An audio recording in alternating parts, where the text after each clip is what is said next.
several days off, an eventful Tuesday, and events canceled due to Kansas weather, it was an interesting week for Hayes High sports. We'll catch you up with everything that happened this week in the world of Indian athletics on this edition of In the Zone.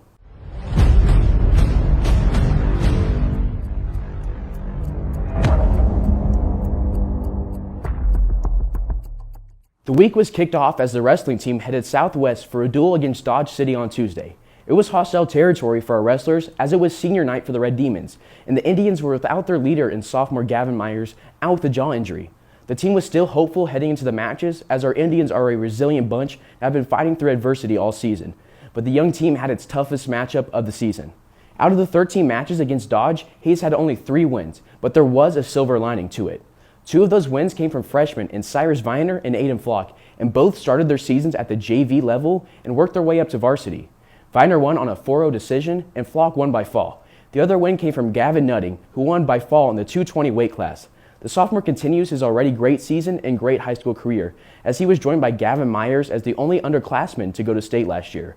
While they may have had some struggles in Dodge, their future certainly looks bright for Hayes High Wrestling. That same day, it was a big matchup on the hardwood as Great Bend came to town. The girls started off the doubleheader while the boys had the ladder game, and for the girls, it was a game of scoring runs. The Lady Indians, on a 5-game losing streak, started off strong versus the Panthers, nearly holding them scoreless in the first quarter, but Great Bend did manage to pick up a bucket at the tail end to make it 7-3 at the end of the first. In the second quarter, the Indians fell behind as the teams traded scoring runs throughout the quarter, and Hayes went to the locker room down 23-14. In the third quarter, the Indians started to chip away at the lead and stayed in the game thanks to 10 straight points from sophomore center Aaliyah Reuter. Going into the fourth quarter with 8 minutes remaining, Hayes trailed by 5. They fell behind by 9 points but quickly gained momentum and tied the game with just over a minute remaining on a mid-range shot from Reuter. With 10 seconds left, 6 free throws would be shot as the Tribe found themselves down by 2. Senior Isabel Robin went to the line for 2 shots and went 1 for 2, putting the Indians down by 1, so the Indians had to foul. The Panthers went to the line and missed their first shot, and the second clanked off the rim and came down to the hands of Tasaya Nunnery, who was fouled with 2 seconds left. She had all the pressure on her, as all eyes were on her, so she could get the win for Hayes High with 2 makes, and she did just that. Great Bend was forced to throw up a shot at the end, but it didn't fall, and the Indians won 37-36 against the rival. The Indians moved to 1-1 in WAC play and 2-5 overall. The boys were up next against the Panthers and Tribe Broadcasting's Game of the Week. The Indians and Panthers went back and forth trading points to start the game, but Hayes pulled away right at the end of the first 8 minutes, going to the second quarter up 18-12. The second quarter was just like the first, as the Indians and Panthers both found offensive success, battling it out as Great Bend cut into the lead by 2 points as the team went into halftime 35-29 in favor of Hayes. Both teams came out of halftime hot, finding buckets and still trading blows, but Hayes still possessed the lead moving into the final quarter 47-42. That's where things got interesting. Great Bend found a hot streak behind guard Alex Schramer and got their first lead since the first quarter. With under 4 minutes remaining, Hayes was down 4, but they refused to go down without a fight. Led by 6'10 senior Dylan Reuter, who scored 11 points in the fourth quarter, the Indians tied the game up in the final minutes. Then the shot that got everyone in Hayes talking came. With 1 minute remaining, the scoreboard read 59-59, and junior Jason Cranowitter decided to take things into his own hands, driving against his defender and nailing a step-back 3. Great Bend then retaliated with a pair of 3 throws to make it a 1-point game. Hayes High brought the ball back up court, and Jay Slinderberger missed his shot from the post, but Reuter capped it off with a putback dunk to give the Indians their 3-point lead back. The Panthers were then fouled with seconds remaining to go to the charity stripe for a 1-1. They sinked the first one, but missed the second one, and the Indians got the ball back, securing their 64-62 win. The Indians improved to 2-0 in conference play and 5-2 on the year. Alex Schramer from Great Bend had a career night, scoring 38 points, 21 of those coming from the 3-point line, just days after signing to play football with Fort Hays.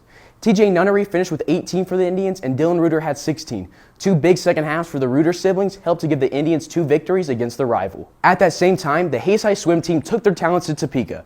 The team hadn't competed at a meet this size or against schools this big all season, but they didn't shy away from the competition. The Indians had some struggles against the other teams in the water, only taking away 4 top 10 finishes throughout the evening. The first was a 200-yard medley relay consisting of seniors Isaac Smith and Macadale, sophomore Adam King, and freshman Zach Smith, taking 8th place with a time of 1:57.78. The 200-yard freestyle relay also took 8th with Goodale, both Smiths, and freshman Grayson Walburn. Isaac Smith continued his individual success, taking 2nd overall in the 50 freestyle with a time of 23:29 and 5th in the 100 freestyle. Smith has qualified for state in multiple events and will be back to Topeka to compete in the state competition for his 4th straight year. And after that, he's heading to Sterling after signing his letter of intent to the Warrior swim team. After the busy Tuesday, Hays High athletes would get both Wednesday and Thursday off from scheduled competition, but on early Friday morning, USD 49 students got their desired message. Due to road conditions after snow and ice, school was canceled. Along with that, the Manhattan swim meet that Hays was entered in to attend was canceled, and so was wrestling's duel versus Colby. This left just the basketball game scheduled for Friday. So our girls and boys basketball teams headed to Garden City. The Lady Indians came out of the gate firing and held a solid lead that was then cut down by the Buffaloes in the second quarter, leaving it a 1-point game at halftime in favor of Hays. 2 minutes into the second half, Garden got their first lead of the game. They proceeded to drive the lead up to double digits and not take their foot off the gas, defeating the Indians 54-40 on their home court. The girls will head into next week 2-6, being 1-2 in WAC play. The guys' game, however, was a different story. It was neck and neck all the way through the first half. With both teams defending well, it was 19-17 at the end of the first 2 quarters. But it was a tale of 2 halves in Western Kansas. The Indians sported a tough defense and forced Garden City into several long scoring droughts in the third and fourth quarter. Hays kept finding ways to put the ball in the basket, and they didn't miss many shots. This allowed Hays High to cruise to a 50-36 win behind 3 juniors who reached double figures. Cranderwitter and Nunnery scored 10 and 11 respectively, and forward Dalen Schwartz had a dominant night, picking up a double-double with 10 boards and 13 points. That wrapped up the week for the Indians, but let's take a look at what's coming up this next week. Once again, action will start on Tuesday, but this time it's less jam-packed as the only event features our boys swim team hosting their only home meet of the year. Nothing's happening on Wednesday, but on Thursday, wrestling hosts the Spring Hill Duel, and basketball goes to Colby for the first day of the Colby Invitational, where both boys and girls teams will play Scott City. On Friday and Saturday, wrestling hosts the annual Bob Coon Prairie Classic, and basketball will finish the Colby Invitational, playing 1 game on Friday and 1 on Saturday against teams to be decided. The schedule and more information can be found as always on the Hays High website. That's what's coming up, so come on out and support your teams, and as always, go Indians. Thanks for watching.